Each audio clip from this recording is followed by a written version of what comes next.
the Kemetic people. At which period? The period of them migrating out, going into Ghana, because they have went into Ghana. Okay, so My look, brother Shaka Utmost showed that. yeah, the Kemetic priests went all over the world, from Atlantis first. Then they set up Kemet. They set up some of the Tibetan temples. The temple priests is what they call. And all around the world where you had great temples, you had temple priests. Right now, we looking at the marvel of the ancient builders and never knowing that that was us back then, before we lost our memory. This is all in the prophecy too. This is all in the pyramid text, that we would lose our memory and we would have to learn things by writing it down. Right. It's Okay. called the great Yuga cycles. This is the Right. sleep Apostle, cycle, Kali Yuga. can you turn on your camera? Let me see who you are in the back, and you can turn it off. But I need y'all to turn on your cameras. Turn on your camera if you want to come in. Yes, Apostle. What's up, brother? You got a question for Brother Rod? You Um, know, we you're on mute, Apostle. You know why I got my camera off, man? I'm Right. Go laying in ahead. Turn bed. it off because the power. Right. I should have my computer by Tuesday. Okay. Go ahead, brother. Yeah. Um, I wanted to ask him, did he hear about the seances that Abraham Lincoln used to have in the White House? You say he used to communicate with his dead son. Hmm. I read about that in some of your cult writings. It's not common mainstream information, and most people don't know about it. But I've read about it. Yeah. Well, that's shocking that most people don't know about it because I know about it. But, first of all, I don't believe it's true that you're able to do that. I don't think people from the grave are able to communicate with people on this side. So, but that's just for me. But I know Casey. Uh, I don't know his first name, Edgar Casey. but Come on, Edgar Casey, the sleeping prophet. Edgar Casey. Yeah, yeah, he's supposed to have been involved in stuff like that also, Now right? hold on, Apostle. Don't y'all talk to your ancestors of the No, prophets of the sir. Bible? Or y'all don't give praise to the spirit of the ancestors and nothing like that? No, sir. We praise Yahweh and Yahweh alone. Oh, okay.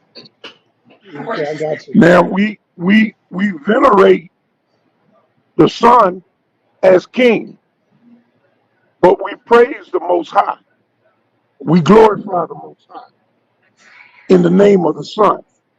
All right, I got So you. that's Now, that's different. Brother Rod, what can you say to convince this elder brother that he is the most high that he's trying to Nothing. praise? Yeah, you think he's too That's old? true. Mhm. Look, now that he's too old, right? Hmm. And it's not my place to change his mind. It's his place to change his mind upon the discovery of new information that may alter how Mm, you view the old. That's that's not the my job. key. Yeah, that's the key right there. He But you he know is, what? he got a You right. said it. You said Hold it on, Paul. earlier that some of us are locked in. Like when you get into the religion, you're already locked in. So therefore, you shut down any new information that may contradict what you teach, what you're taught. So it just shuts it down, and therefore, no new information could get in. You see? But side, that doesn't apply to me, brother, because I have shown that I'm Excuse me. able to change and evolve with information. The simple fact that I'm no longer a Christian shows that. And I did that uh in 2000 in like But 2015 but you're after being Israelite. in the You're a church Israelite. after Same being in the thing. church for 40 something years. Yeah, but it's the same thing. Hebrew It's Israelite. You not the just same thing. It is okay. not the same thing. All right, let's hear from Brother Rob. So everybody got a right.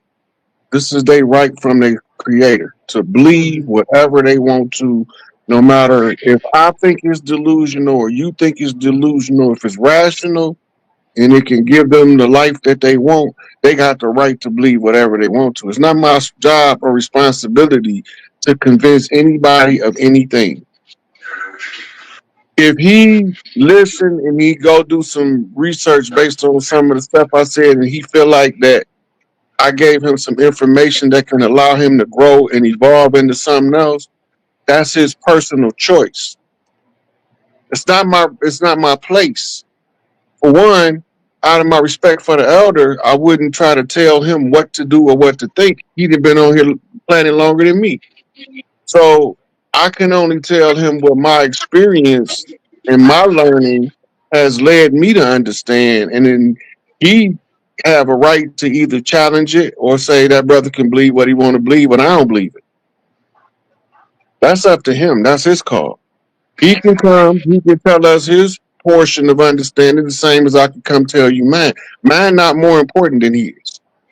He is not more important than mine. Somebody might listen to him that might get something that they couldn't get from me. So we still need to hear what he have to say, right? So this is how I feel, right? So he come up and he want to exchange, Q&A, ask a question or something.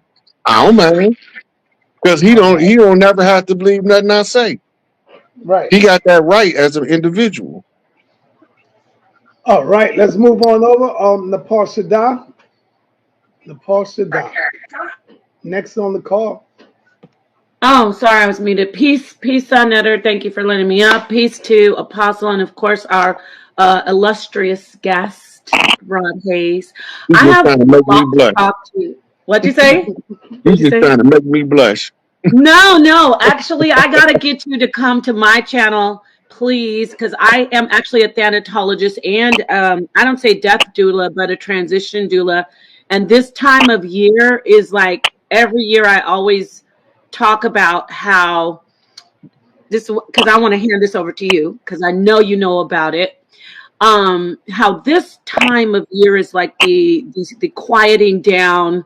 I call it the dying time, but it's actually winter is a full-fledged death, so-called death, but we're really transitioning. So during this time, you talked about the veil. I like how you talked about it as a in the speaking of a bride. I have two questions for you. I Hmm. want you to talk more about how the seasons, the veil is thinner during this time and during the seasons. And I want to talk to you about a video that I dropped in the back. I want you to hit the link and look at it later. It's about electrical devices contacting other realms. So, I got to jump in here and throw everything at you. I'm sorry, because I want you to first address the dying time, the seasons, and then talk about how these electrical devices have actually originally been created to be mediums. All right, now I'll mute out and listen. So the cycles of weather, the weather indicates the cycles. We call the wintertime the death period because in the northern hemisphere, when the seasons change, the trees go into a state of almost death when they lose their leaves, right? And we using this as a frame of reference as we move through the cycles on Earth. And you just like you have cycles of life, you have the Earth have cycles too. And the seasons mark the cycles of the Earth. Winter is commonly known as Scorpio season. Scorpio being the keeper of the death records, right? So it's the Reaper energy. When you show you the Grim Reaper, quintessential Scorpio energy, the death energy, the death card in the tarot deck, Scorpio, right? So we talking the winter season, no vegetation is growing in the winter. The earth is in a state of death. But then come spring is called resurrection season because that which was dead restores back to life. So now you know why we venerated the equinoctial days of the year, right? And those are to mark the cycles that brings the change of the weather, but it's also related to the cycles of the life of people. As for the, what was the other question, sweetie? Did I Yeah, answer that thank with you so sufficient? much. No, you did awesome on that. I would really, I've been asking Sonetter to let me sit down with you since you hit the panel the first time. I would like to do something with you where you can really go in depth about that, because um you you covered the first part of it perfectly. What about how people, because you see Halloween, can you talk about that? How they're like, they know not just Halloween, but with the Mexican culture, there's the all say the Dia de los Muertos, like the Day of the Mhm. Dead. Is Can you tell the people how that is significant to like contacting spirits? Like, is the veil thinner during this time? Talk to us, please. So, the Day of the Dead, commonly known as Cinco de Mayo, is an ancient Atlantean ancestral celebration that's still being practiced. Halloween was an ancestral celebration that was commonly held on the pumpkin harvest. And you also have other similar ceremonies in Jamaica and Haiti, Dominican Republic, St. Lucia, St. Croix. All of these islands practice a similar ceremonial worship of the ancestors. The geography, meaning where they at on the planet, determines the energy that's going to affect when it's going to be traditional for them to carry on those ceremonies.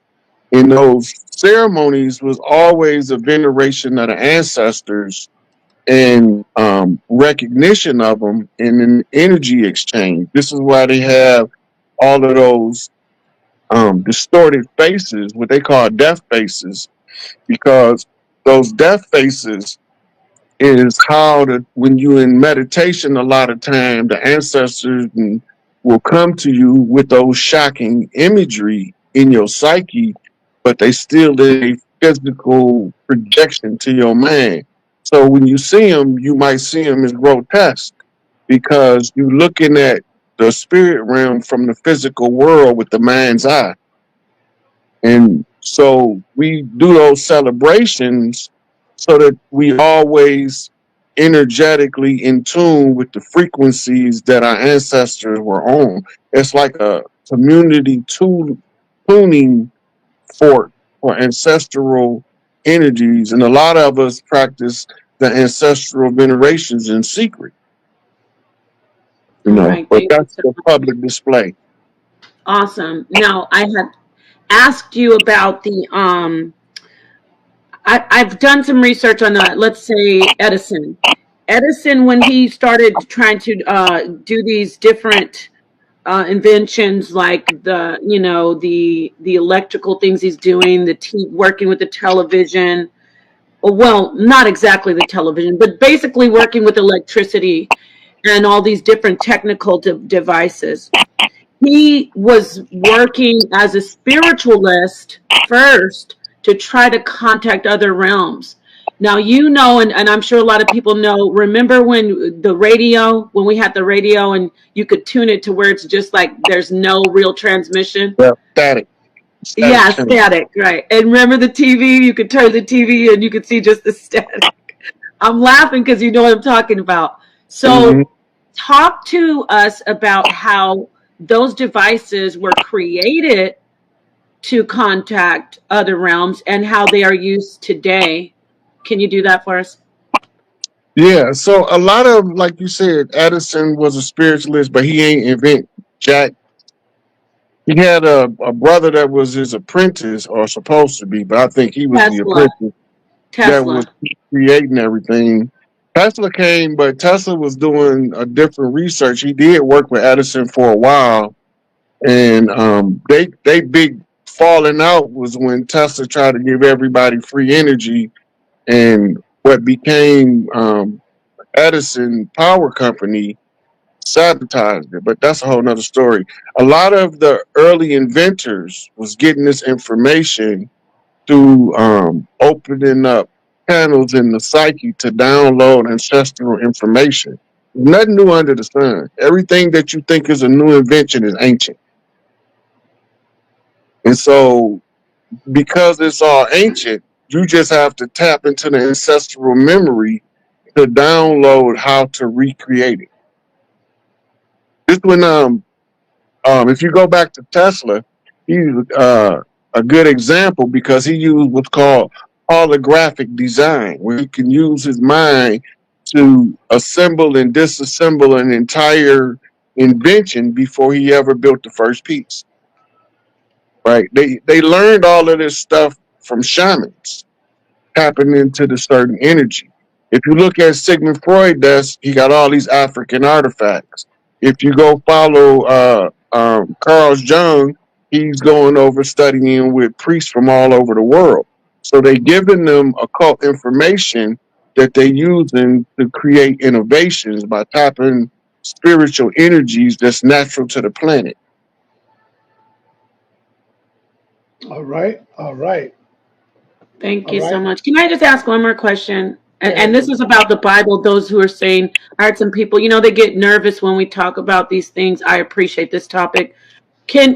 Are you familiar with the Urim and the Thummim that the priest of the Bible used, Mr. Hayes, Rod Hayes? And if so, was that also something used to contact spirit? Well, I know they say it's used to contact the Most High, but wasn't there an element, or how do you say, from what I've seen in the Bible, the priests were contacting the Most High with devices, and they were also casting lots and looking at the entrails of animals. Is that not true that happened also with the so-called Israelites? Well, you got to remember the Israelites come from Jacob, right? Jacob is the son of Ish, um Esau. Jacob is Isaac. the son of Isaac. Isaac. Isaac was Abraham's son. According to the Bible, he was about to sacrifice him for a blood offering on an altar, right? Yeah. So then you had Joseph, who was one of the sons of Israel, who was known as the dreamer, meaning he's told his brothers that he can divine, or nachash, he can whisper. That means he can speak a thing into existence. So all of the sorcery is all through the Bible, but they villainize it to the people, so the people won't never use it to harness their true power. They'll always rely on the preacher to tell them how to live their life instead of living their life fearlessly on their own. Thank you.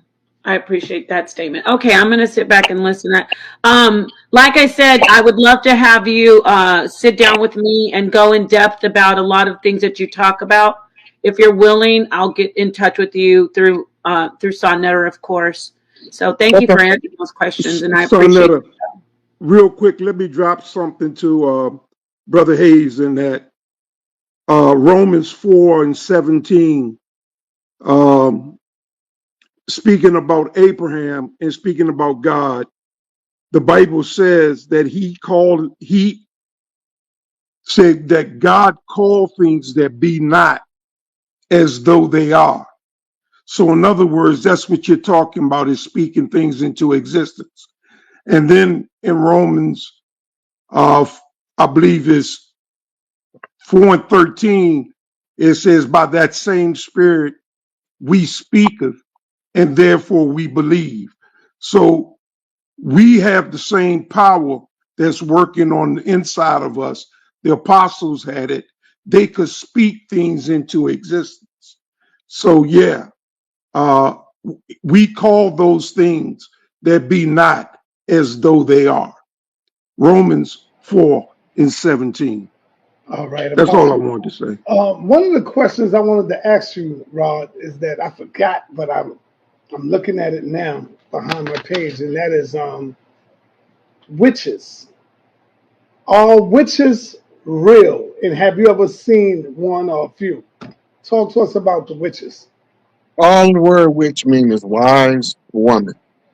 Okay. Say that again. Wise woman. Wise woman. That's what witch Mm. means. Go ahead. And Excuse me. I was married to one for 15 years. Yeah. All right, Apostle. All A right. witch. Yes. I was married to one Now for hold on, 15 years. Apostle. You against witches though, right? Yes, I am. All right, but it only means wise woman, bro. No. She used power. Her father, listen.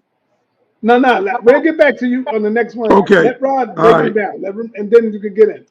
Go ahead, brother Rod. Witches. Have you ever came in contact with a I know a few lot of witches? Go I ahead, know a talk lot of to us. I What know a is a lot of witch? a witch is a wise woman. But the implication is they are a woman that use various forms of spellcraft and divination. The spellcraft and divination is basic training for any priest. You couldn't have a exorcist in the Catholic Church if he wasn't skilled in the art of spell casting and spell breaking. This is what he's working on. All of the priests around the world, the Buddhists, they're not even really a religion, but they priests also have methods of breaking spells and casting spells. These wise women that's being villainized is like the oracles of Delphi, the daughters of Isis, right? The sisters of Eve. Those are the daughters of Lilith. These women were the wise women of the world. If you can't usurp the divine feminine if you don't villainize the most powerful of the feminine energy. Go ahead, break it Once down. you villainize it, every harlot now is classified as a witch, but she don't deserve the title. Right? And remember, the force is neither good nor bad. It's your intention. You can have a wise riding bitch, right? That means that she got all of the wisdom, but she used it corruptly. Mm, mm. Right? She uses you're not supposed to use your power to undermine God's purpose for another person. This is what Not just Hollywood did. women, though. Yo, Excuse yo, me. yo, apostle, man. Don't do that, brother. Please, This is man. what the entertainment world is doing with these rituals is they are taking the gift that God gave somebody and they turning it into an economic resource by usurping the beauty that these entertainers are supposed to bring into our life by corrupting the entertainers behind the scenes.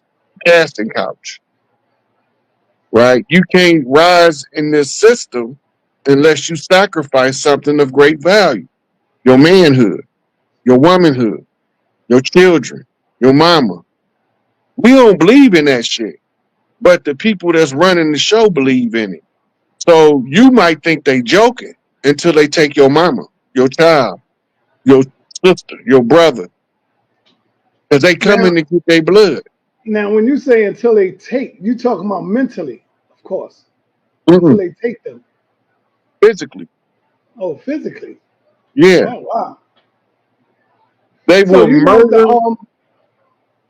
the Israelites put such a demonic character on witches. They say these women are evil, these women are bad, and they could be, like you said, some of the most beautiful, righteous sisters. But because they are identified as witches, it's like they automatically look at them and say these are not. This is not good for us. Why do you They, think that is? because of the historical connection to okay, go back to the Bible and you got the story of the necromancers calling spirits from the dead on behalf of the king and all of that. And these were most of the time they were women Hmm. because they have the ability to tap into information in the Akashic records by riding the mitochondria. The whole